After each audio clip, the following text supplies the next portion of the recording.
30 मई को ज्ञानवापी के सर्वे का वीडियो और फोटो पूरे देश के सामने होगा। सबको पता लग जाएगा कि ज्ञानवापी के तहखाने में, वजू खाने में, खंभों पर, हॉल में, गुंबद में कौन कौन से राज दफन हैं जो अब तक दुनिया से छिपा कर रखे गए थे। लेकिन सर्वे की डिटेल आने से ठीक 2 दिन पहले ज्ञानवापी विवाद को लेकर जमीयत उलेमाए हिंद ने देवबंद में सभा की। लोगों से कह रहे हैं कि देवबंद में रैली कम और एजेंडा सेटिंग ज्यादा दिख रही है।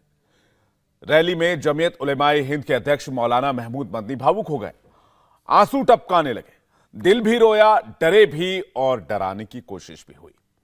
आज सुबह जहां देवबंद में मौलाना मदनी ने तकरीर की, वहीं आज शाम को ही एआईएमआईएम चीफ असदुद्दीन ओवैसी महाराष्ट्र के भिवंडी में कुछ ऐसा ही राग छेड़ने वाले हैं। यानी ज्ञानवापी विवाद के खिलाफ एक तरह से ज्वाइंट ऑपरेशन चलाने की कोशिश हो रही है। वैसे तो ज्ञानवापी के सर्वे का शुरू से ही ओवैसी विरोध करते रहे हैं। 1991 के प्लेसेस ऑफ वर्शिप एक्ट का हवाला देकर केस को झूठा साबित करने की कोशिश में लगे हुए हैं, लेकिन अब तक ओवैसी का यह मिशन अधूरा रहा है। तो कुरुक्षेत्र में बड़ा सवाल यह कि ज्ञानवापी विवाद पर मुंबई से देवबंद तक आखिर बवाल क्यों मचा है। क्या जलसा जुटाकर ज्ञानवापी मस्जिद का सच दुनिया के सामने लाने से रोकने की कोशिश हो रही है? कोर्ट का फैसला क्या होगा? फैसले का आधार 1991 का एक्ट बनेगा या फिर सर्वे रिपोर्ट के आधार पर ज्ञानवापी विवाद का निपटारा होगा?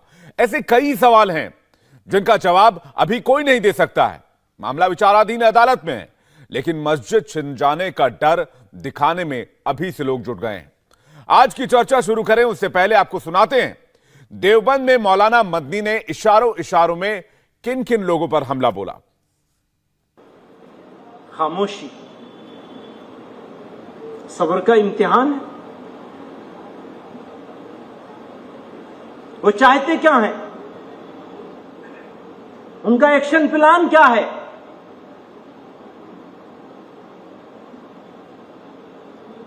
समझ लीजिए अच्छी तरह से। मैं बार बार इस बात को दसों साल से कह रहा हूं। पहले तो वो बहुत छोटी अकलियत थे, आज वो जरा ज्यादा नजर आ रहे हैं, विजिबल हो गए। बस्ती आज तो ऐसी हालत हो गई है, अपनी ही बस्ती में हमसे अपनी ही बस्ती के लोग पूछते हैं कौन सी बस्ती के हो, क्या नाम है, अजनबी बना दिया।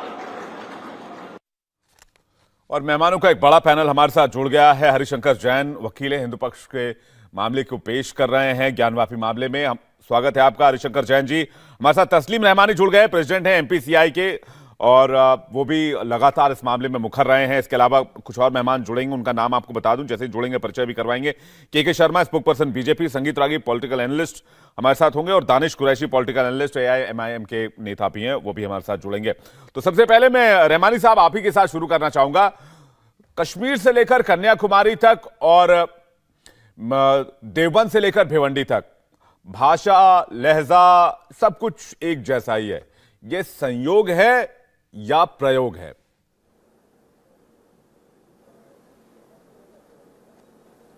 ये आप किसकी बात कर रहे हैं? कश्मीर से लेके कन्याकुमारी तक ना तो भाषा एक है, ना कल्चर एक है, ना जबान, ना जोग्राफिया एक है, ना डेमोग्राफी एक है, और कच्छ से तिनसुकिया तक भी सब कुछ एक नहीं है। आप किसकी बात कर रहे हैं? सर, इस मामले पर मैं मदनी साहब के बयान की बात कर रहा हूं। न्यूज तो आप भी देखते होंगे, मुझे लगता है आज फुर्सत नहीं मिला होगा आपको न्यूज देखने का। मदनी साहब ने देवबंद में एक रैली की, रैली क्या आप जलसा कह सकते हैं, जलसा में उन्होंने कहा कि अब तो सड़क पर निकलने में भी डर लगता है।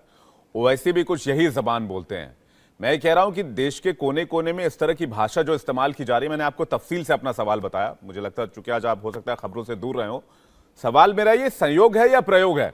आप शायद मुसलमानों की बात कर रहे हैं, कि मुसलमानों के एहसास की बात कर रहे हैं क्या आप? बिल्कुल, जो ज्ञानवापी को लेकर जो तकरीरें की जा रही हैं उसकी बात कर रहा हूं तस्लीम साहब। देखिए विवेक जी, ये मसला ज्ञानवापी का तनहा नहीं है। विष्णु जी बुजुर्ग आदमी हैं, वो वकील हैं, वरिष्ठ हैं, यहाँ वो तशरीफ भी रखते हैं। ये एक ज्ञानवापी का तो तनहा मसला नहीं है, ये तो 30,000 मसाजिद का मसला है। विष्णु जी ने अभी पिछले दिनों कहा कि 1192 से लेके अब तक की मसाजिद का मसला है। तो मसला मसाजिद का है, मसला नमाज का है, मसला अजान का है, मसला कुरान में लिखे हुए डिक्टम्स का है, मसला हिजाब का है, मसला कल्चर का है, मसला आइडेंटिटी का है, मसला टोपी का है, मसला दाढ़ी का है। तो ये क्या मामूली बात है कि एक मुल्क जिसमें 1000 साल का कॉमन कल्चर रहा हो, और मैं गंगा जमनी तहजीब का लफ्ज नहीं बोलता, मैं मुश्तरका तहजीब बोलता हूँ, है ना। मैं आपसी भाईचारे की बात भी नहीं करता, मैं मुश्तरका तहजीब की बात करता हूँ, कॉमन कॉस्मोपॉलिटन कल्चर की। उस कॉस्मोपॉलिटन कल्चर में जो ये पिछले 10-15 साल से इस मुल्क में हो रहा है, क्या आप इसे मामूली समझते हैं? क्या आपको लगता है कि इस मुल्क का मुस्तकबिल इन हालात के साथ, जो हालात अभी चल रहे हैं इस मुल्क में, कि रोजाना एक मस्जिद के ऊपर एक दावा होता है, रोजाना कहीं सर्वे का मुतालबा होता है, रोजाना किसी न किसी तरीके से मुसलमानों को निशाना बनाया जाता है, रोजाना इवन अभी देखिए के शर्मा जी आ जाएंगे, बीजेपी के जो तर्जुमान यहाँ आते हैं उनकी जबानों में से कितना ज्यादा शोले निकलते हैं, वो इस्लाम पर हमले करते हैं, हमारे मुंह दर मुंह करते हैं, वो हमारे पैगंबर को गाली देते हैं, मुंह दर मुंह देते हैं, और मीडिया वो चलाता रहता है। इस मुल्क में कोई नहीं है जो उनकी जबानें रोक सके, कोई कानून नहीं है जो वायलेट नहीं किया जा रहा। कॉन्स्टिट्यूशन ऑफ इंडिया में जो चीजें पूरे के पूरी सराहत के साथ मौजूद है, आज उन पर अमल नहीं हुआ जा रहा। बीजेपी के लोग कह रहे हैं कि हम तो कॉन्स्टिट्यूशन ऑफ इंडिया को बदलने आए हैं, आपने कहा पैगंबर के खिलाफ अखंड भारत बना देंगे। आप मुझे 2 से 3 ऐसे वाकयात बताएंगे क्या? ज्ञानवापी को सिर्फ आप छोड़ दें, ज्ञानवापी चूंकि मामला विचाराधीन है कोर्ट में, मैं तो उसमें मैं टिप्पणी ना करना चाहता हूं, ना करवाना चाहता हूं। आप मुझे 2-4 ऐसे वाकयात बता दीजिए। कौन से? आपने अभी कहा कल ही वाकया हुआ टेलीविजन पे जी, परसों। नहीं, आपने कहा कौम पर सवाल है, आपने कहा दाढ़ी का सवाल है, आपने कहा टोपी का सवाल है, आपने कहा इसके लिए आपने कहा पार्टी को, आपने कहा एक पूरी जमात का सवाल है। मुझे 4-5 अगर आप उदाहरण दे दें तो मैं अच्छी तरीके से समझ लूं। देखिए, बहुत आपको भी मालूम है विवेक, आप भी जर्नलिज्म कर रहे हो, ठीक है, अब बहुत ज्यादा अरसा नहीं हुआ लेकिन काफी अरसा हो गया। क्या दाढ़ियां पकड़ के मुंह पे तमाचे मार के जय श्री राम नहीं कहलवाया गया? क्या उनके खिलाफ कानूनी कार्रवाई नहीं हुई? यहाँ पर लिंचिंग्स नहीं की? क्या अभी 2 दिन पहले मध्य प्रदेश में मुसलमान को समझ के एक नहीं, आपराधिक, देखिए तस्लीम रहमानी जी, आपराधिक घटनाओं को समुदाय विशेष से सम्मानित करते हैं, आपराधिक घटनाओं को समुदाय विशेष से जोड़ देना ये अपना पर्सनल राजनीतिक एजेंडा हो सकता है, राजनीतिक करियर के लिए हो सकता है, लेकिन अगर आप इतने वरिष्ठ होकर इस तरह की टिप्पणी करेंगे तो मैं आपसे सहमत नहीं होऊंगा। भगवा लगाना, नहीं, मैं आपको अंकित शर्मा याद है, दिल्ली वाला कर रहा। मैं अगर आप समुदाय विशेष से जोड़ूंगा तो मैं फिर अंकित शर्मा आपसे पूछूंगा, मैं आपसे प्रीति रेड्डी पूछूंगा, मैं रतन लाल पूछूंगा, प्रीति माथुर पूछूंगा, बंधु प्रकाश पूछूंगा, रिया गौतम पूछूंगा, सुबोध सिंह पूछूंगा, ट्विंकल शर्मा पूछूंगा, विद्यु जैन पूछूंगा, प्रशांत पुजारी पूछूंगा, अंकित सक्सेना पूछूंगा, हीरा तलेजा पूछूंगा, चंदन गुप्ता पूछूंगा, ध्रुव त्यागी पूछूंगा, विलामन लिंगम पूछूंगा, विष्णु गोस्वामी पूछूंगा। मैं ये कहना चाहता हूं कि कानून अपना काम करेगा, अपराध विशेष को आप समुदाय विशेष से नहीं जोड़ सकते। मैं हरिशंकर जैन जी से इसका जवाब लेते हैं कि मैं पार्टी नहीं बनना चाहता। मैं आपने किसी अपराध को किसी धर्म से जोड़ने की कोशिश की, मैंने उसका खंडन किया। बाकी आपको जवाब हरिशंकर जैन जी देंगे। हरिशंकर जैन जी, तस्लीम रहमानी साहब कह रहे हैं बात टोपी की है, बात दाढ़ी की है, बात एक कौम की है, बात इज्जत सम्मान और तहजीब के साथ जीने की है। देखिए, रहमानी साहब बहुत वरिष्ठ व्यक्ति हैं, सम्मानित व्यक्ति हैं, और मैं समझता हूं कि अभी तक हिंदू पक्ष ने किसी के सम्मान के खिलाफ कुछ नहीं कहा है। जो आरोप लगा रहे हैं, मुझे तकलीफ हुई है। रहमानी साहब कोई झूठ नहीं बोलते, मुझे इस बात का विश्वास था, पर आज उन्होंने कहा हमारे पैगंबर मोहम्मद के लिए कहा जा रहा है। अरे भाई, झूठ क्यों बोल रहे हो? किसी ने आज तक किसी हिंदू ने पैगंबर मोहम्मद के लिए नहीं कहा है। मेरे सामने ठीक वही मेरे सामने कहा, मेरी ओवैसी साहब के नहीं, बिल्कुल नहीं लेने जा रहा हूं। किसी नहीं कहा। सुनिए, हरिशंकर जी, आप लीजिए एक्शन। आप वकील है, वरिष्ठ है, मैं बीच में नहीं बोलना चाहता, लेकिन मेरे सामने मेरे मुंह पे कहा।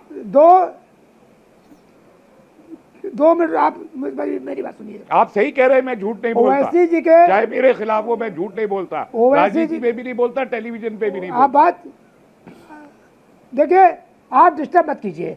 आप बोले, मैं नहीं बोला, आप सुनिए पहले। ओवैसी जी के भाई ने ऑन रिकॉर्ड माँ कौशल्या के लिए बोला, यह ऑन रिकॉर्ड है। भगवान राम की माँ के लिए बोला, यह ऑन रिकॉर्ड है।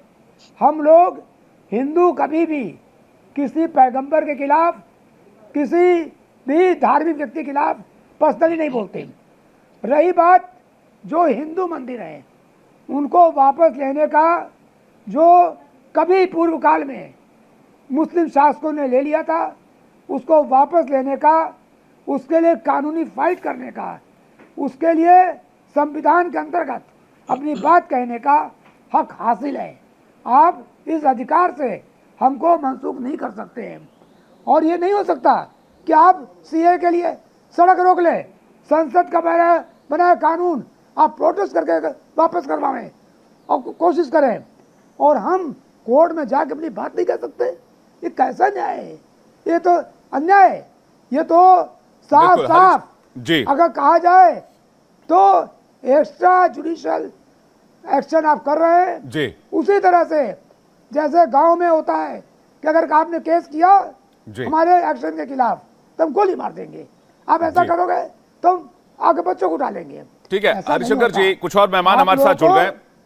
जी जी, मैं आपके पास वापस लौटूंगा हरिशंकर जी, कुछ और मेहमान मैं- जुड़ गए। दानिश कुरैशी को मैं देख पा रहा हूं। केवल जी, मैं वापस आऊंगा हरिशंकर जी। दानिश कुरैशी को मैं देख पा रहा हूं और के शर्मा हमारे साथ जुड़ गए, मोहसिन रजा हमारे साथ जुड़ गए और संगीत रागी भी हमारे साथ जुड़ गए। मोहसिन रजा, मैं आपसे एक सवाल लेना चाहूंगा, उसके बाद दानिश कुरैशी और संगीत रागी और के शर्मा जी का रुख करूंगा। सवाल ये कि थोड़ी देर पहले भी ये मोहसिन रजा की तरफ से कहा जा रहा था पिछले 10-15 साल में हालात बहुत बदल गए। पहले इस तरह की चीजें नहीं होती थी। पहले गंगा जमुनी तहजीब की बात होती थी, सबको साथ लेकर चलने की बात होती थी। आज इस तरह के मुद्दे चुन चुन कर निकाले जा रहे हैं और इसलिए निकाले जा रहे हैं जिसे कि अपना राजनीतिक एजेंडा सिद्ध किया जा सके। मुझे लगता है मोहसिन रजा तक आवाज नहीं जा रही। के शर्मा जी, ये सवाल मैं आपसे जानना चाहूंगा। जी बताइए। देखिए, जो रहमानी साहब बोल रहे थे, मैं विवेक जी सुन के बहुत आश्चर्यचकित हूं कि अभी उन्होंने बड़े ढेर सारे आरोप लगाए बीजेपी के ऊपर, और ये ही इनकी मानसिकता को, जो दूषित मानसिकता है, उसको दर्शाती है कि किस ढंग से सांप्रदायिक ऐसी जो है बातें कही जाएं जिससे कि जो है समाज में एक तरह का बिखराव हो और एक तरह का जहर बोया जाए और एक विक्टिम कार्ड भी खेला जाए। आज भारतीय जनता पार्टी केंद्र की सरकार पर है, राज्य में भी कई राज्यों में सरकार में लगातार जो है आवास योजना हो, अन्य योजना हो, आयुष्मान भारत हो, नल से जल की बात हो, या सब कहीं कहीं आपको नफरत, कहीं आपको मतभेद दिखाई देता है किसी योजना में कि ये हिंदू को मिलेगा, ये मुस्लिम को नहीं मिलेगा, ये मुस्लिम को मिलेगा, हिंदू को, ऐसा कहीं दिखता है?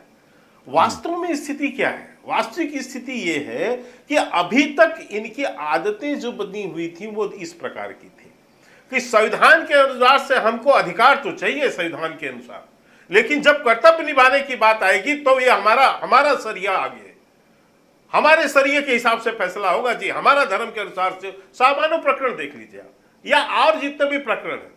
हुआ क्या है 2014 के बाद से कि तुष्टीकरण किसी का नहीं, न्याय सबके साथ। जब हम इस सिद्धांत के साथ आज माननीय प्रधानमंत्री मोदी जी के नेतृत्व में केंद्र में सरकार चल रही है, तो सबसे बड़ी तकलीफ जो है, इस तरह के जो अपने आप को सो कॉल्ड मुस्लिम लीडरशिप की ओर भाग रहे थे, उनको बड़े झटके लगे हैं।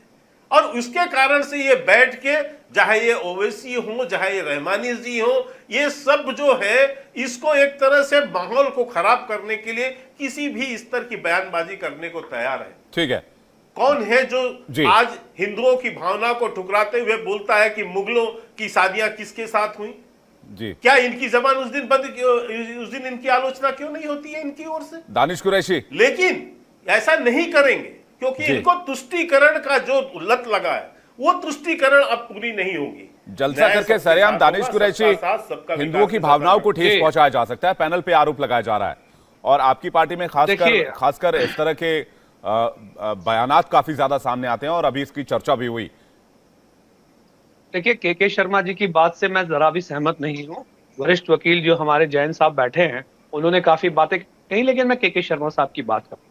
देखिए, इस देश के अंदर में देश के विभाजन के बाद 1947 से ही मुसलमानों के साथ जो डिस्क्रिमिनेटिव पॉलिटिक्स किया गया, जो बड़े बड़े कानून बनाए गए, नवाबी एबॉलिशन एक्ट, देवस्थान एबॉलिशन एक्ट, इसके मातहत सारी जमीनें और जागीरें छीनी गई। और आप देख सकते हैं कि किस किस तरह से किस परिवारों को राज पैलेस भी मिले और बाकी के सारे मिनॉरिटीज में क्या हुआ। वो और था कि जब भारतीय जनता पार्टी सरकार में नहीं थी, इसलिए मैं इन पे इल्जाम नहीं लगा रहा हूं, लेकिन देश की जो राजनीति है ना, उसका एपिसेंटर हमेशा से मुसलमानों का डिस्क्रिमिनेटिव पॉलिटिक्स रहा। फिर आके जब संविधान लागू हुआ, तो संविधान लागू होने के कुछ लम्हों बाद सांप्रदायिकता के आधार पर एक कहलाने वाली सो कॉल्ड सेक्युलर पार्टी ने मुसलमानों का आरक्षण खत्म कर दिया। मुसलमानों का आरक्षण खत्म करके उन्होंने ये किया कि उन्होंने उनका पार्लियामेंट में, असेंबली में और लोकल बॉडीज में जाने के रास्ते बंद किए रिजर्व सीट के ऊपर। उनके पास जो रास्ते थे आईएएस आईपीएस में रिजर्व कैटेगरी का, क्योंकि जो जमातें हिंदुइज्म में रिजर्व थी वही जाते और जमातें मुसलमानों में और क्रिश्चियनों में और बाकी सारों में रिस्ट्रिक्ट की गई। ये सारा मामला रहा। उसके बाद ये हुआ कि देश में आज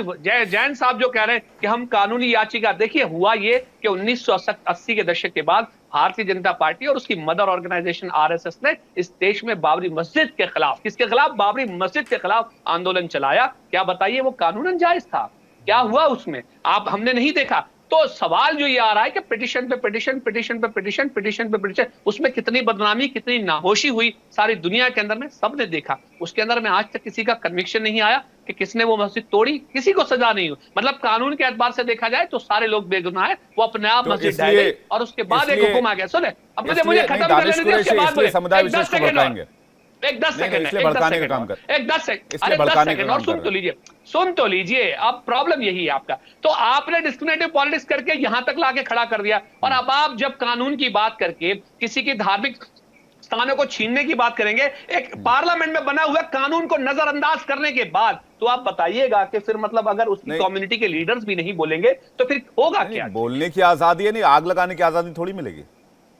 नहीं तो आग लगाने की आजादी है तो मामले दर्ज कराइए। अगर आपको लगता मोहसिन रजा, मैं आ रहा हूं, के शर्मा जी आ रहा हूं। मैं के शर्मा जी में आ रहा हूं, मोहसिन रजा जुड़े हुए, एक सवाल उनसे ले लेता हूं। मैं आ रहा हूं, प्लीज मैं आ रहा हूं। नहीं प्लीज सर, मैं मोहसिन रजा वेट कर रहे काफी देर से, मैं एक सवाल उनसे ले लूं। डिस्क्रिमिनेटिव पॉलिटिक्स करते हैं आप लोग, बीजेपी पर आरोप लगा रहे हैं, एमआईएम के बड़े नेता हैं, राजनीतिक विश्लेषक भी हैं, दानिश कुरैशी। मोहसिन रजा साहब, अच्छा ये बताइए, आज देवबंद में जिस तरह से मौलाना महमूद मदनी ने घड़ियाली आंसू बहाए, ये किसके इशारे पर बहा रहे थे? मतलब आप पाकिस्तान के हथियार से हिंदुस्तान पर वार करेंगे, ये वहां के प्रधानमंत्री इमरान खान का पूरा के पूरा रोना जो उन्होंने यूएनओ में रोया था, वही रोना इन्होंने यहां रोया है। तो आप अपनी सहानुभूति किस लिए लेना चाहते हैं? आप पाकिस्तान के साथ खड़े दिखाई दे रहे हैं साफ तौर पर, और आज इस तरह की बातें कर रहे हैं। हरिशंकर जैन जी ने जो बात कही, मैं उसको उनके साथ अपने को संबद्ध करता हूं, क्योंकि देखिए देश हमारा संविधान से चलता है, हमारे देश में संविधान है। 10 सेकंड से जी मैं आ रहा हूं, उनको पूरा करने दीजिए। विवेक, हाँ, हमारा देश संविधान से चलता है। कुरैशी साहब जो बातें कर रहे हैं, मैं उनकी बात से इत्तेफाक नहीं करता कि आप जो है जब अपनी जरूरत पड़े तो शरिया भी लाएंगे, संविधान की आड़ भी लेंगे और आक्रांता आएंगे। 3 लाख यहाँ पर मस्जिदें बना दी हैं, तो हिंदुस्तान में तो इस्लाम नहीं आया था। हम भी इस्लाम के पक्षकार हैं, हम भी इस्लाम के फॉलोअर हैं, लेकिन हमने इस्लाम मोहम्मद साहब का माना है, मौलवी का इस्लाम नहीं माना है हमने। तो इसलिए उनको बताइए, जो लोग अल्लाह के इस्लाम से हट के मुल्ला के इस्लाम को अपना रहे हैं, वो गलत काम कर रहे हैं। हमने कहा कि जैन साहब ने बड़ी अच्छी बात कही कि यहाँ प्रॉफिट मोहम्मद की तो मुखालफत कोई नहीं करता। 100 करोड़ हिंदू 12 वफात की छुट्टी मनाते हैं, सऊदी अरब में नहीं मनाई जाती है। खाली अब संवैधानिक दायरे में अगर आप कोई बात कहना चाहें तो आप कहें, तब आक्रांताओं के समय में कौन सी अदालत लगती थी? वहां कोई अदालत भी लगती थी क्या? अपनी मर्जी चलती थी, जो चाहते थे करते थे।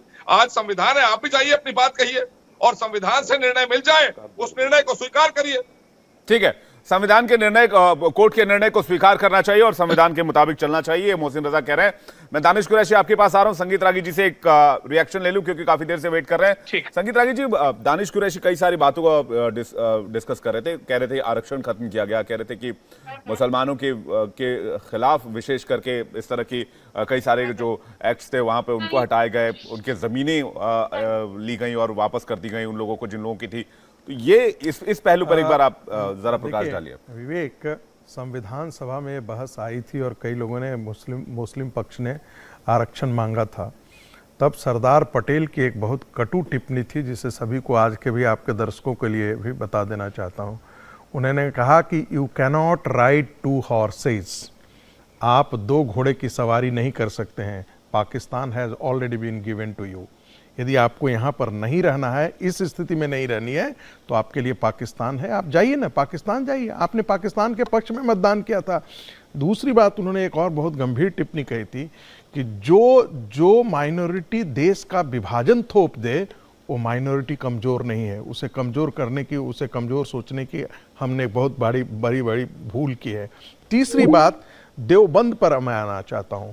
पाकिस्तान के एक बहुत लीडिंग क्लिनिकल साइकोलॉजिस्ट हैं जिन्होंने वहां के 517 जो है टेररिस्ट जो अफगानिस्तान में पकड़े गए थे, सुहैल अब्बास, उन्होंने उस पर सर्वे किया था और उन्होंने कहा कि जो इसमें से सारे के सारे टेररिस्ट देवबंद से निकले हुए हैं। देवबंद क्या है, एक बार बताइए। आरिफ मोहम्मद खान ने वहां पर एक हिदाया करके 12th सेंचुरी का एक बुक है जो पढ़ाने के लिए आप हनीफी स्कूल ऑफ लॉ को आप पढ़ा सकते हैं, उसमें कोई बुराई नहीं है, लेकिन इस्लाम का वो इंटीग्रल हिस्सा है, ये देवबंद के करिकुलम में है। और जो एग्रेसिव इस्लाम और एग्रेसिव जिहाद की बात करता है उसको वहां के स्कूल में पढ़ाया जाता है। एक और बात जोड़ देना चाहता हूं, पाकिस्तानी देवबंद का जो सिलेबस है और हिंदुस्तानी देवबंद का सिलेबस है, इसमें दोनों में कोई बहुत बड़ा अंतर नहीं है, दोनों आपस में मिलते भी रहते हैं।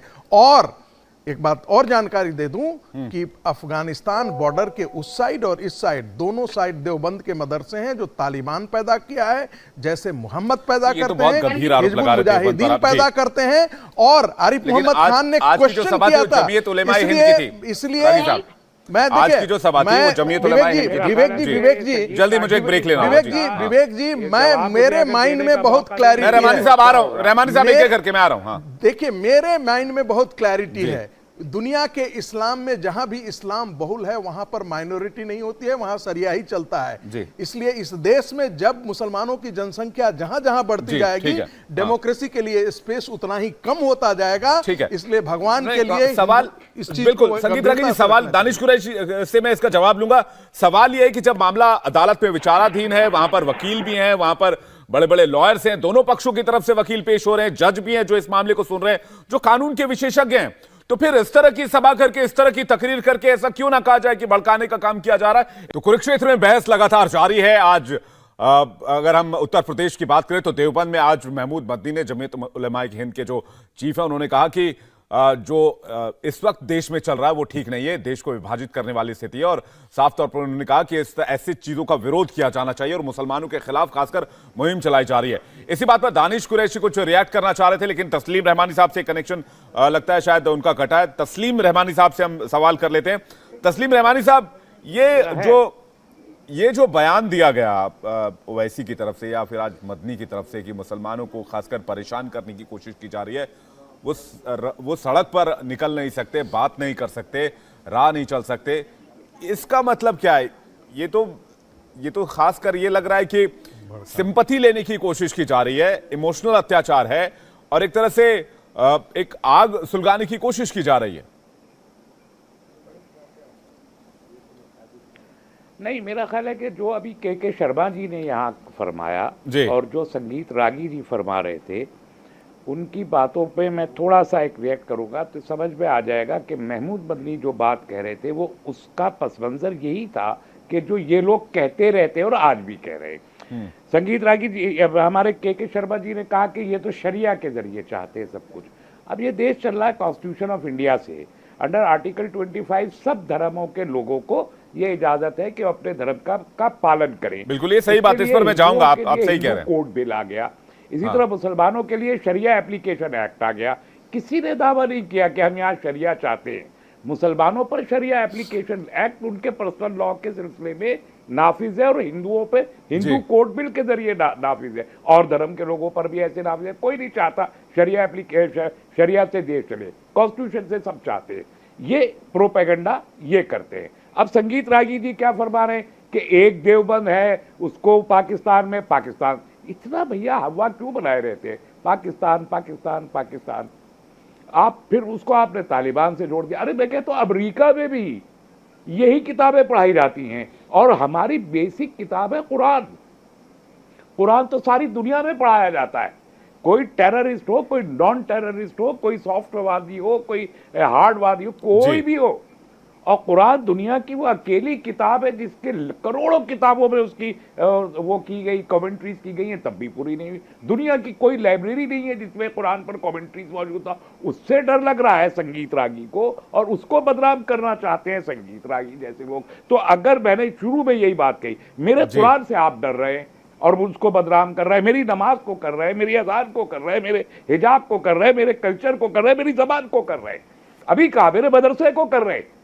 असम में जो हुआ, जो कर्नाटक के वजीर ने कहा कि उर्दू को आप खत्म कर दे, उर्दू मेरी जबान नहीं है, भारत की जबान है, मदरसे को तो ये जो इनका ये मुस्तकिल एक प्रचार है, ये महमूद मदनी साहब की बात को सही साबित करता है जो आज उन्होंने कही।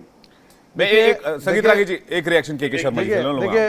देखिए तस्लीम रहमानी जी उर्दू जल्दी मैं के शर्मा जी आ रहा हूं, एक सेकंड। संगीत रागी जी कुछ बोलना। तस्लीम रहमानी जी कहते हैं कि उर्दू इस देश की जुबान है, लेकिन ये इस्लाम की जुबान पार्टीशन के समय बन गई थी। आप ही इसे जम्मू एंड कश्मीर में कितने उर्दू जानते थे साहब, जहां की भाषा पर देख वो नहीं केरला में कितने उर्दू जानते थे। वो इस्लाम की भाषा, उसे आपने बनाया।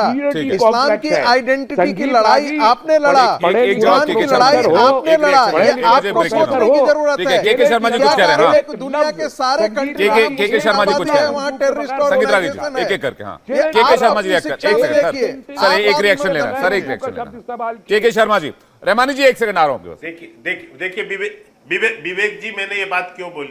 संगीत रागी से कहिए उर्दू के बगैर एक जुमला बोल के बताइए। तलाक का निर्णय किसका है? नहीं, ट्रिपल तलाक का निर्णय क्या न्यायालय से नहीं आया, सुप्रीम कोर्ट से नहीं आया? आप उस बात के किस तरह से पूरे देश में माहौल खराब कर रहे थे, ये कहते हुए कि हमारे शरिया का हिस्सा है। ये इसी तरह, एक मिनट सुनिए, मेरी बात पूरी होने दीजिए। हिजाब पर किसका निर्णय आया? हाई कोर्ट का निर्णय है। वो आपने किस तरह से उसको अपना शरिया का हिस्सा वो बताया, किस तरह आप विरोध फैलाए, किस तरह लोगों को आपने पकाया। इसी तरह लाउड स्पीकर का निर्णय किसका है? सुप्रीम कोर्ट का है। लेकिन आपने पूरे देश भर में माहौल किस बात पर खराब किया? तभी मैंने आपसे कहा कि आपको अधिकार तो चाहिए संविधान के अनुसार, लेकिन कानून मानने की जब बात आएगी तो शरिया है। कानून मानने की जब बात आती है तो रवैया दोहरा हो जाता है। ये बड़ी बात कह रहे के शर्मा जी, इसी लाइन पे डिबेट आगे रखेंगे। और सारे मेहमान हमारे साथ बने हुए हैं। हम लगातार कुरुक्षेत्र में बहस कर रहे हैं कि जिस तरह से देश भर में तकरीरें की जा रही हैं, यानी कि बयानात दिए जा रहे हैं, खासकर हिंदू पक्ष को लेकर, ज्ञानवापी मामले को लेकर, और मुस्लिम पक्ष के लोग, और खासकर उसमें वो लोग जो मौलाना है, मौलवी हैं, इस तरह की तकरीरें कर रहे हैं जिससे मुस्लिमों को एक तरह से डराया जा रहा है कि आपसे आपकी मस्जिद छीन ली जाएगी। सवाल यह है कि क्या वाकई इस तरह का एजेंडा जानबूझकर अपने राजनीतिक फायदे के लिए चलाया जा रहा है या इस तरह का माहौल है? इसी पर हम डिबेट कर रहे हैं। वरिष्ठ वकील हरिशंकर जैन जी हमारे साथ बने हुए, काफी देर से इंतजार कर रहे हैं। हरिशंकर जैन जी, ओवैसी ने कहा कि मुसलमानों के खिलाफ देश में नफरत फैलाया जा रहा है। मैं ये समझना चाहता हूं कि अगर कोई अदालत में कोई मामला जाता है कि फलानी जगह मेरी है, मंदिर मस्जिद छोड़ दीजिए, मैं जाता हूं, मैं कहता हूं ये जगह मेरी है, इसमें फलाने भाई साहब ने कब्जा कर लिया, मुझे मेरी जमीन वापस कर दो, क्या ये मामला भड़काने को लेकर हो जाएगा? क्या ये मामला दो समुदायों के बीच में टकराव की स्थिति पैदा कर देगा? मैं आपका जवाब दूं, इसके पहले थोड़ी बात कहना चाह रहा हूं जी। सबसे पहले दानिश कुरैशी जी को मैं धन्यवाद दे रहा हूं कि उन्होंने जो दिल की सच्ची बात थी वो आज कह दी।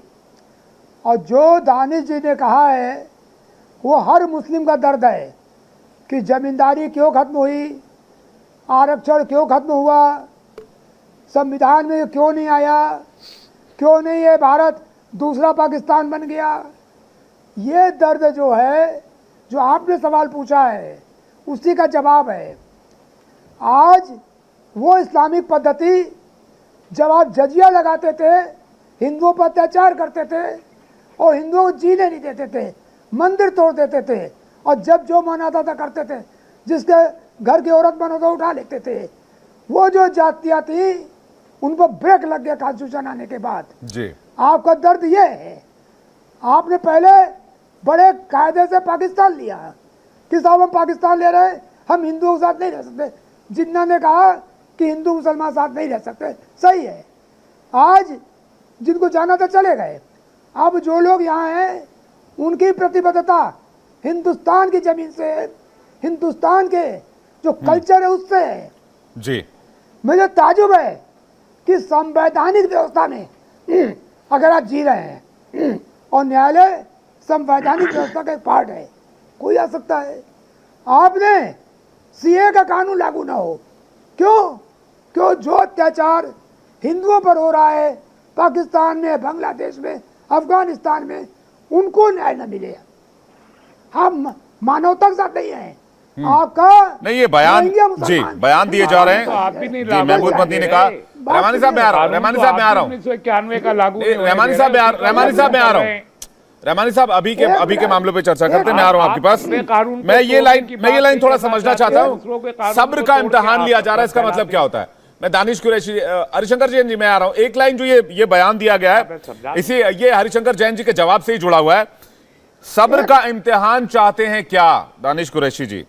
ये मैं कहते बता हैं रहा मैं बता रहा हूँ। देखिए, मैं एक बता मिनट। ये हाँ बोलिए हरिशंकर जैन जी बोलिए। ये धमकी है। अगर धमकी 30 है। सप्ताह समाप्त हो जाएगा तो कौन बह जाएगा? सीए वापस नहीं लेंगे तो ये हो जाएगा। ये धमकी है। कोर्ट में जाएंगे तो हम आपको गला दबा देंगे, हम देश में दुनिया के आंसू बहा देंगे और कहेंगे हमको दबाया जा रहा है। ये विक्टिम कार्ड खेलने से काम नहीं चलेगा। और हिंदुस्तान का हिंदू अब जागृत हो चुका है और सबको जानना चाहिए कि मेरी आवाज आ रही है वकील विवेक? जी हाँ, अब आ रही है। आपका खेल कनेक्शन बार बार टूट जा रहा है। हरिशंकर जैन जी कह रहे हैं इस तरह के बयान धमकी है। मैं आ रहा हूं सर आपके पास, एक सेकंड। रहमानी साहब मैं आ रहा हूं। दानिश कुरैशी से जवाब ले लूं एक। ये क्या, इसका मतलब क्या होता है दानिश कुरैशी? सब्र का इम्तिहान लिया जा रहा है, सब्र का इम्तिहान चाहते हैं क्या इसके मायने देखिए, क्या मेरी है? बात सुनिए। महमूद मदनी साहब का जो कुछ भी स्टेटमेंट है वो तो उन्हीं से आप इंटरप्रेट करें तो ज्यादा बेहतर रहेगा। ठीक है, लेकिन आपके मैं नेता यहाँ कहते जवाब हैं दे दूं, कयामत वरिष्ठ तक वकील- मस्जिद ही रहेगी, बाबरी पर हमारे साथ धोखा हुआ, इसका मतलब क्या है? बिल्कुल बाबर, सुनिए, हम एक मस्जिद खो चुके हैं और इंशाल्लाह नहीं, दूसरी नहीं खोएंगे। ठीक है, तो रह गई बात वरिष्ठ वकील जो है मामला हमारे कोर्ट में गया कि हरिशंकर नहीं गया? जैन साहब, देखिए ये इतने बुजुर्ग, सुनिए, ये इतने जी। बुजुर्ग होने के बाद अगर ऐसी बातें कर रहे नहीं, हैं, आप मेरे कि लाइन तब पे ये नहीं है ना, होता सर। था, तब वो होता था। सॉरी, आप मेरे सवाल का जवाब नहीं दे रहे ना। मैं आपसे, आप उनके बुजुर्गियत पर चले जा रहे हैं। उनके सवालों का जवाब दीजिए। वो कह रहे हैं सरेआम धमकाया जा रहा है, तकरीरें की जा रही है कि ये हो जाएगा वो हो जाएगा, नागरिकता कानून आया तो हम ये कर देंगे, अगर मस्जिद ली गई तो हम दिखा देंगे। शफीकुर रहमान अच्छा, भट्ट कहते हैं कि कुर्बानी देने के लिए तैयार रही है। मैं जवाब दूं। देखिए, जी। के शर्मा जी ने भी कहा, हरिशंकर जैन जी ने भी कहा कि सीए का कानून आया तो आपने विरोध कहा। तो देखिए, ये देश में लोकतंत्र है और लोकतांत्रिक तरीके से विरोध करने का तमाम को अधिकार है, चाहे वो हिजाब के लिए कानून हो, ये कौन सी तलाक के लिए लोकतांत्रिक कानून हो, भाषा सीए है? के लिए। सुनिए विवेक, मेरी बात खत्म कौन कर सी लेते हैं, फिर आप लोकतांत्रिक बोलिए। भाषा है ये? अब सवाल क्या है? लोकतांत्रिक तरीके से आदमी सुनिए, अब न्यायपालिका सवाल ये के है, पास नहीं सुनिए, जा सकता। सवाल ये नहीं सर, वो है भी ठीक है, कि भाषा के.के. कौन सी शर्मा जी का लोकतांत्रिक कहना भाषा ये है? है, कयामत सुनिए, तक मस्जिद के.के. रहेगी। शर्मा जी का कहना ये है कि सरकार जो लेकर आप आई जज है के सामने ऐसे कानून, कैसे, उसको निर्विवादित आप पारित कुरैशी कर साहब लीजिए। एक बात तो बताइए, लोकतंत्र में ऐसा कुरैशी तो साहब नहीं एक बात होगा, शर्मा सुनिए जी। मेरी बात। कुरैशी साहब काफी पढ़े लिखे लोग मौजूद हैं, मैं आप लोगों में से सबसे छोटा हूं, मैं मानता हूं, मैं उम्र के लिहाज से, अनुभव के लिहाज से जज के सामने ऐसा कह सकते हैं? हरिशंकर जैन जी बहुत मुझे लगता है अदालतों में और केसेस में इस तरह से खड़े रहेंगे। हरिशंकर जैन जी ऐसा कह सकते हैं जज के सामने कि कयामत तक मस्जिद ही रहेगी? सुन रहे हो, बता रहा हूं, ऐसा कह सकते हैं अदालत के अंदर? क्या, और इनसे ये भी पूछे कयामत तक मंदिर ही रहेगा, ये भी कह सकते हैं कि नहीं? नहीं, ऐसा तो क्या किसी ने हरिशंकर कहा- जी कह रहे हैं फिर कि आप कयामत अपना तक पॉइंट मंदिर प्रूव मत रहेगा। कीजिए, ऐसा किसी ने कहा ही नहीं, ऐसा तो किसी ने हरिशंकर कहा ही नहीं। जी हरिशंकर बैठे जैन जी से एक जवाब चाह रहा हूं, फिर मैं के शर्मा जी के पास आ रहा हूं। छीनने का क्या मतलब है? विवेक सुनिए मेरी बात। जी। जब देश में नहीं, लोग हरिशंकर जी ने कहा है भाई, मुस्तकिल कह रहे हैं, अभी भी साथ बैठे तो क्यों कह याद आ देंगे, रहा है? पूछ लीजिए। आपको इस देश तो में सर- वर्तमान स्थिति क्यों याद नहीं आ रही? तो सर क्या कोर्ट मुझे- में मुझे मामला एक बात चल रहा है बताइए। ना, छीनने की बात किसने कर दी? अरे कोर्ट में मामला वही तो कोर्ट के दिक्कत है जरिए, ना कि कोर्ट आप के जरिए कोई चीज 1951 छीनी के जाती है एक्ट क्या? को आप क्या कह रहे हैं? आईलाइन कर अदालतों की देंगे। तौहीन कर रहे हैं आप। हरिशंकर जैन जी से मैं सवाल जानना चाह रहा था, रागी साहब मैं आ रहा हूं, क्या अदालत में इस तरह की तकरीरें दी जा सकती है? विवेक सुनिए हरिशंकर जैन जी, मैं सर कुरैशी साहब में आ रहा हूं, एक सेकंड, एक मैं देखिए- आऊंगा ना, सबके पास आऊंगा, टाइम दूंगा। देखिए ठीक है, चल। देखिए, बाहर की तकरीर और होती है, कोर्ट में संविधान सम्मत बहस ही स्वीकार होगी। ये कहना कि हमारी एक बार मस्जिद हो गई, चाहे हमने मंदिर तोड़ के बनाई, जाति करके बनाई, वो मस्जिद रहेगी, ये बात कोर्ट में नहीं चलेगी। एक बात, दूसरी बात और बता दूं, हर जगह सारे मुसलमान बड़े शान से मंदिर कहते वाली हैं चलेगी कि मंदिर कि तोड़ मंदिर के रहे तो कोई कयामत मस्जिद तक नहीं मंदिर बना रहेगा, चाहे वहां से हटा भी दिया जाए। ये चलेगी कोर्ट में? हरिशंकर जी, आप वकील साहब है, बहुत नहीं, वरिष्ठ बिल्कुल है। नहीं चलेगी।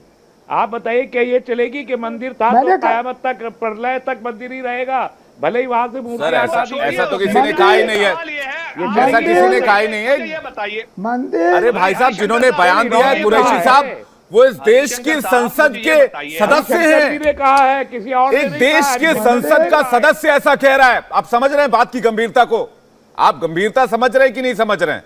नहीं, देश अरे के हरिशंकर संसद जी का अदालत के सदस्य वरिष्ठ ऐसा वकील कह रहा है, एक हैं। सांसद इनके ऐसा बड़ा कह रहे वकील नहीं है हैं। कोई। आप इस एक वक्त चुने हुए कोई सांसद की जो जबान नहीं हो पैरोकारी सकती है। कर रहा है। के शर्मा कुछ कहना चाह रहे हैं, मैं आ रहा हूं एक एक करके। तस्लीम रहमानी उसके बाद में आ रहा हूं। के शर्मा जी, ये जो मैं किसी एक व्यक्ति का नाम कोट नहीं कर रहा है, मैं ये कह रहा हूं देश में ज्ञानवापी के नाम पर ये भड़काऊ गैंग अपने काम पर क्यों लगा हुआ है? नहीं, क्या ये भड़काऊ जुमला नहीं है जो इन्होंने कहा कि क्यों है? लेकिन मैं रहमान साहब इसके बाद आ रहा हूं। उसके लिए कहाँ भड़काऊ है? उसके इनके लिए तो मंगल गान है। रहमानी साहब के लिए तो ये मंगल गान है कि कोई ये धमकी दे कि हमारे सब्र की सीमा पार हो रही है, तो ये तो मंगल गान है इनके लिए, क्योंकि ये तो इसी संस्कृति के से पल के आते हैं ना। तो इसलिए रहमानी साहब तो वो हिंसक प्रवृत्ति के जो है उस तरह की चीजों से जुड़े हुए हैं, तो गाली दी उनको इन्होंने ये इस्लाम है ना, की मैं कह रहा हूं संस्कृति को और मुस्लिम नहीं, संस्कृति को गाली दी बीजेपी के प्रवक्ता ने। ये बीजेपी की प्रवृत्ति किसी ने गाली नहीं दी है साहब, आप तो मंगल गान कर रहे हैं, मंगल गान कर रहे हैं। चलिए, लेकिन मैं इस पे आता हूँ, तरीके को, हर चीज को गाली देंगे। मैं विवेक की अपनी बात कहना चाह रहा हूँ, आप रहमानी साहब को बंद करें। बगैर गाली के बाद रहमानी साहब आप जवाब दीजिएगा, आप जवाब दीजिएगा, एक बार उनको पूरा कर लेने दीजिए। रहमान साहब उनको पूरा कर लेने दीजिए। आपको उनकी बात पर कोई आपत्ति है तो आप जवाब दीजिएगा, आपका मौका आएगा। के शर्मा जी अपनी बात पूरी कीजिए प्लीज। नहीं, मैंने तो बहुत स्पष्टता से कहा ना कि हमारी जो सब्र की हमारी ये बात जो हो रही है कि सब्र की सीमा का धैर्य की परीक्षा ले रहे हैं, तो इन्होंने कहा कि उन्होंने तो बहुत अच्छी बात उसमें कही है। तो मैंने कहा कि इस तरह की धमकियां देना ये एक तो ये मंगल गान इनको लगेगा ना, क्योंकि रहमानी साहब की भी प्रवृत्ति कुछ उसी ढंग की है जो है बातों में कहने की। लेकिन मैं उस दूसरी बात पर आता हूं जिस पर कि ये कहा जा रहा है वहां पर न्यायालय में देखिए सारा मसला है, लेकिन न्यायालय से ही मैं सारी बातें कहा था हिजाब को लेकर, ये सारे चीजों को लेकर। लेकिन दानिश कुरैशी जी कह रहे हैं कि हमारे लोकतंत्र में अधिकार है विरोध का, तो अच्छी बात है, आपने सीए का विरोध किया, लेकिन दंगा कराने का अधिकार तो नहीं है ना कि आप ऐसा विरोध कर रहे हैं, इस तरह से वहां भ्रांति पैदा कर रहे हैं कि दो समाज के बीच में जो है वैमनस्यता हो जाती है और दंगा हो जाता है। तो इसका अधिकार आपको किसने दे रखा है? आप लोकतांत्रिक रूप से सदन में आपके पास था जगह, आपने सदन में विरोध किया, आप कोर्ट में आए, कोर्ट में आपने आके विरोध किया, लेकिन इसके बावजूद ये सारे मामले जो है न्यायालय के गद्दारों को गोली मारो। सर, आप ज्ञानवापी के मामले में बात कर रहे हैं, उस मामले में एक्शन लिया गया था, मैं उधर वैसे अभी नहीं जाना चाह रहा। तस्लीम रहमानी जी, आपको तस्लीम रहमानी जी, आपको अधिकार, तस्लीम रहमानी जी को दिल्ली में लेकर आए, तस्लीम रहमानी जी, तस्लीम रहमानी जी, अधिकार तस्लीम रहमानी जी, मेरा सवाल तो सुन लीजिए, वक्त कम है, देखिए फिर टाइम जाया करने से फायदा नहीं। कुरैशी साहब मैं आ रहा हूं। रहमानी साहब, मेरा सवाल यह है कि ये जो इस तरह की तकरीरें दी जा रही है जिस पर वो कह रहे हैं कि अगर बीजेपी के प्रवक्ता भी कह रहे हैं कि अगर आपको विरोध है, ऐतराज है, देश में हर जिले में न्यायालय है, सेशन कोर्ट है, हर अनुमंडल में न्यायालय, आप जाइए, आप केसेस दायर कीजिए, आप बोलिए कि मुझे ऐतराज है इस बात पर, इस पर एक्शन लिया जाए, अदालतें उस मामले को सुनेंगी। नहीं, बिल्कुल सही बात है, वो करना चाहिए, वो कर रहे हैं, वो करेंगे। विष्णु, यहाँ पर हरिशंकर जैन जी सबसे वरिष्ठ हैं वकील, और वकील जानते हैं, वकीलों से ज्यादा बेहतर कोई नहीं जानता, और सबसे सीनियर जो वकीलों उनसे ज्यादा बेहतर कोई नहीं जानता कि कानून को इंटरप्रेट कैसे करना है और मिस इंटरप्रेट कैसे करना है। दोनों काम हरिशंकर जैन जी बहुत अच्छे तरीके से जानते हैं, और वो कर रहे हैं अपना काम, इंटरप्रिटेशन का भी और मिस इंटरप्रिटेशन का भी। हम भी जा रहे हैं, बहुत सारे केसेस है, तो आप कह रहे हैं मिस इंटरप्रिटेशन है, 10 केस डालेंगे, एक तो हमारे ये देखिए, ये बहुत स्मार्टली तस्लीम रहमानी ये कह रहे हैं कि मिस इंटरप्रिटेशन भी हो रहा है, ये कह रहे हैं कानून का इस्तेमाल हो रहा है लेकिन गलत इस्तेमाल भी हो रहा है, ये भी कह रहे हैं। देखिए, आप पूरे इस ज्ञानवापी और इस बाद में जो भी मंदिर मस्जिद का डिबेट हुआ है उसका उपसंहार बस एक ही है कि मुगल मुगलों के द्वारा किए गए अत्याचार और कुकर्मों को भारत का आज का भी मुस्लिम समाज का एक हिस्सा उसे चाहता है कि रहे,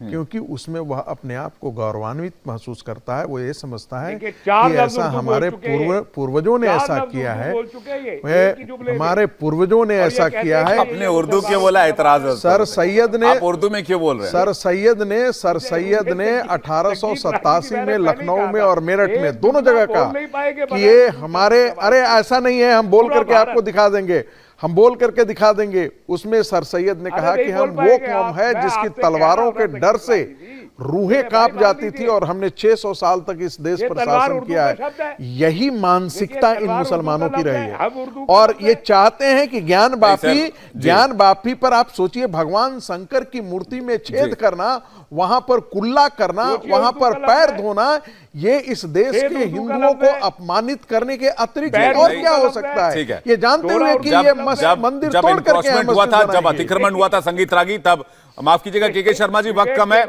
जब इंक्रोचमेंट अतिक्रमण हुआ था, मंदिर को ढाया गया था, तब सामंतवादी विचारधारा थी, सामंतवादी शासन था, तब देखिए, अरे सामंतवादी शासन था तो मस्जिदें भी ढा देते ना, बहुत सारी ऐसी जगह थी मुगल शासक, तो मुगल शासक मस्जिदें क्यों ढा देते? अब देखिए ये बात है, क्योंकि काफिरों का वो है ना, इनकी नजर में, इनके कुरान की व्याख्या में हम काफिर हैं। एक के शर्मा जी को जोड़ना चाह रहे हैं, को जिंदा रहने का अधिकार नहीं है। ठीक है, एक के शर्मा जी को जोड़ना चाह रहे हैं। मैं केवल इतना कहना चाह रहा हूं विवेक जी, आज जो वहां 5000 लोग मुस्लिम स्कॉलर्स बैठे हैं, मैं ये कहना चाहता हूं कि मामला सब न्यायालय पे है, न्यायालय के हिसाब से चलेगा, लेकिन क्या ये सलाह नहीं दे सकते वहां से कि जो कोई ये पक्ष जिसको भगवान शिव मान रहा है, कोई उसको नकार रहा है, तो वो भी कहते कि भाई देश में ऐसे जांच संस्थाएं हैं, आइए उसको जांच करें, जांच करवाने की डिमांड करते और उस मामले को खत्म करें। तो इस तरह की भी तो आप एक सद्भाव की बात भी तो कर सकते हैं, लेकिन आप यदि इस तरह की बातें कर रहे हैं तो ये शायद मैं समझता हूं कि वहां पर धर्म गुरुओं के लिए भी एक बड़ा विषय होगा। बिल्कुल तनाव बढ़ाने की कोशिश की जा रही है, बाजाबता इसके कि इसे कम कराने जाने की कोशिश की जानी चाहिए। बहुत बहुत शुक्रिया आप सभी का हमारे साथ जुड़ने के लिए, इस चर्चा में हिस्सा लेने के लिए। इंडिया टीवी हर वक्त हर जगह डाउनलोड करने के लिए सर्च करें India TV news Google play store या ऐप स्टोर पर।